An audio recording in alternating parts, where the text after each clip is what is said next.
திருவண்ணாமலை மாவட்டம் மங்கலம் பகுதியில் பெற்றோர்கள் தங்கள் பிள்ளைகளுக்கு பாரம்பரியம் மாறாமல் இருக்க பாரம்பரிய விளையாட்டுகள் கற்றுக் கொடுக்கும் பெற்றோர்கள்.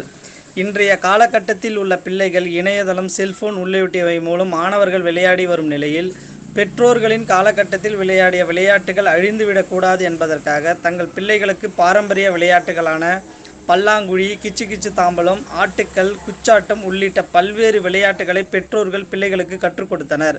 தற்பொழுது கோடை விடுமுறை முன்னிட்டு பள்ளி, கல்லூரிகளுக்கு விடுமுறை அளிக்கப்பட்டுள்ளது. இதனால் மாணவர்கள் வீட்டிலேயே முடங்கிய நிலையில் படித்த நேரங்கள் போக மற்ற நேரங்களை வீணாக்காமல் குடும்பத்துடன் பாரம்பரிய விளையாட்டுகளை மறந்துவிடக்கூடாது என்பதற்காக பெற்றோர்கள் தங்கள் பிள்ளைகளுக்கு கற்றுக் கொடுக்கின்றனர். இதனால் உடல் ஆரோக்கியமும், குடும்பத்துடன் விளையாடுவதால் மன மகிழ்ச்சியும், தாங்கள் பெற்றோர்கள் விளையாட விளையாட்டுகள் தாங்கள் விளையாடுவது மகிழ்ச்சி அளிப்பதாகவும் அந்த மாணவர்கள்